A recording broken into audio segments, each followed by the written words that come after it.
Hello students, let's see this question. The question has one assertion and one reason. आपको understand करके correct option choose करना है. So assertion कहता है borax bead test is applicable only to coloured salts. And reason में लिखा है in borax bead test coloured salts are decompose to give coloured metal metaborates. तो एक बार समझ लेते हैं कि ये है क्या. ठीक है.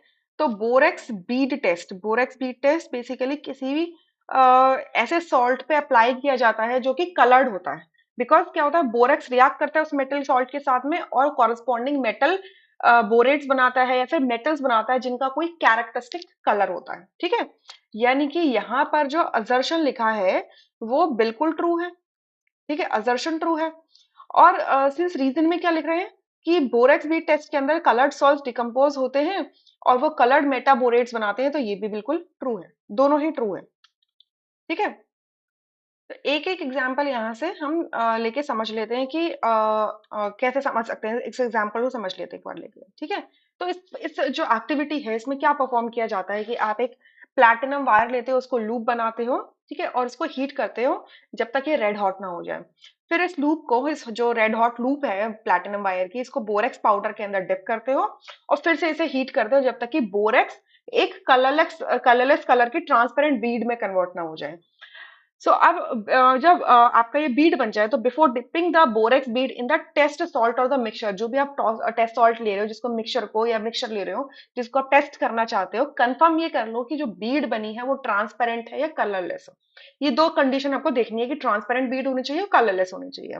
इफ इट इज कलर्ड, इसका मतलब ये है कि प्लांटर वायर क्लीन नहीं थी, आपको फिर से एक बार फ्रेशली बीड बनानी है जब तक वायर आपकी क्लीन होके एक ट्रांसपेरेंट एंड कलरलेस बीड ना दे दे. ठीक है.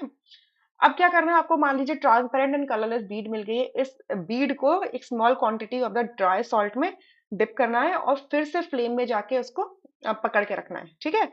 अब आपको ऑब्जर्व करना है कि ये जो बीड है नॉन लुमिनियस फ्लेम के अंदर और लुमिनियस फ्लेम के अंदर कैसा कलर देती है, और दो और चीजें देखनी है कि जब ये गर्म होती है और जब ये ठंडी होती है तब कौन सा कलर देती है. ठीक है.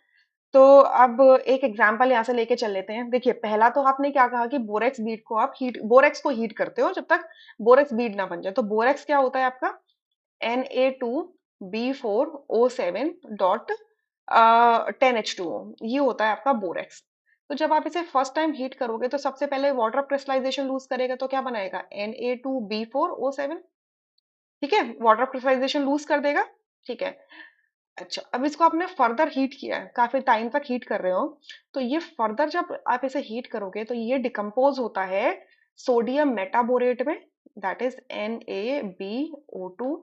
ठीक है. और साथ में क्या बनाता है, बोरिक एनहाइड्राइड बनाता है, B2O3. ठीक है. ये दो चीजों में डिकम्पोज हो जाता है बोरेक्स. क्लियर. अब आप इसकी जो मेटल बीड बन चुकी है, ठीक है, अब आप इस सॉरी मेटल बीड नहीं, बोरेक्स बीड बन चुकी है. अब आप इस पे क्या करोगे, मेटल सॉल्ट लगाओगे.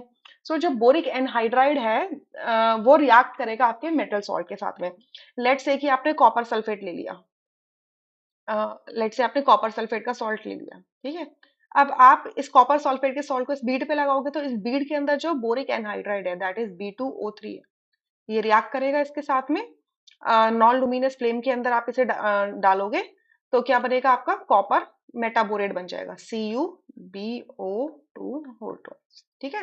ये बन गया कॉपर का मेटाबोरेट. बेसिकली इसमें कॉपर क्यूप्रिक फॉर्म में प्रेजेंट है और ये कैसे कलर का हो जाएगा, ब्लू ग्रीन कलर की आपको नजर आने लगेगा. ठीक है. साथ में यहाँ से SO3 गैस बाहर निकल जाएगी. या अच्छा, तो अब ये जो कॉपर का मेटाबोरेट बना है, अब ये जो कॉपर का मेटाबोरेट है, अब आपके जो बीड के अंदर सोडियम बोरेट भी था, तो उस सोडियम बोरेट के साथ में फर्दर रिएक्ट करेगा इन द लुमिनियस फ्लेम. तो यहां से हम देख लेते हैं कि अगर CuBO2 होल ट्वाइस, अगर ये किसके साथ रिएक्ट कर रहा है, NaBO2 के साथ में. ठीक है, NaBO2 के साथ में, सोडियम मेटाबोरेट के साथ में. ठीक है. एक बार तो आप इसे कराओगे लुमिनियस फ्लेम के अंदर. ठीक है, लुमिनियस फ्लेम के अंदर, कलरलेस लुमिनियस फ्लेम के अंदर, रिड्यूसिंग फ्लेम के अंदर आपको करवाना है. तो यहाँ से दो ऑब्जर्वेशन हो सकती हैं आपकी. ठीक है, दो ऑब्जर्वेशन हो सकती हैं. अगर आपने इसे क्या किया, कार्बन की प्रेजेंस में इसको किया, तो ये क्या होगा, रिड्यूस हो जाएगा. ठीक है. The blue cupric metaborate is reduce to colourless cuprous metaborate in the luminous flame. ठीक है, लुमिनियस फ्लेम के अंदर। तो ये बना सकता है आपका CuBO2 प्लस आपका Na4B4O7, ठीक है, sorry Na2 not Na4, Na2, ठीक है। और साथ में बन जाएगा आपका कार्बन मोनोऑक्साइड, आपने यहाँ पे कार्बन लिया है, क्लियर। बट अगर आपने कार्बन की क्वांटिटी थोड़ी सी ज्यादा कर दी है, ठीक है, कार्बन की क्वांटिटी थोड़ी सी और ज्यादा कर दी है, यहाँ पे 2 टाइम्स ऑफ कार्बन ले लिया है, तो ये आपका क्यूप्रिक मेटाबोरेट है, ये कन्वर्ट हो जाएगा कॉपर मेटल में, मतलब रिड्यूस हो गया कॉपर मेटल में। साथ में आपको मिल गया Na2B4O7, ठीक है, और आपको मिल गया कार्बन मोनोऑक्साइड। तो दोनों में आप क्या देख रहे हो, रिडक्शन देख रहे हो। सो रिड्यूस हो रहा है, तो आप कलर कैसे पहचानोगे, इसका कलर कैसे पहचानोगे कि यहाँ तो ये मेटालिक कॉपर के फॉर्म में आ जाएगा और यहाँ पर कलरलेस मेटाबोरेट बन जाएगा, मतलब ब्लू ग्रीन कलर का क्यूप्रिक मेटाबोरेट कन्वर्ट हो जाएगा इन द रिड्यूसिंग फ्लेम में, या तो कलरलेस क्यूप्रस मेटाबोरेट बनाएगा या फिर आपका मेटालिक कॉपर बन जाएगा। और जो बीड है वो आपकी रेड ओपेक कलर की हो जाएगी, रेड एंड ओपेक कलर की, जैसे ही मेटल बनेगा, ठीक है। तो इस तरीके से आप बोरेक्स बीट टेस्ट को परफॉर्म कर सकते हो और पता लगा सकते हो, ठीक है।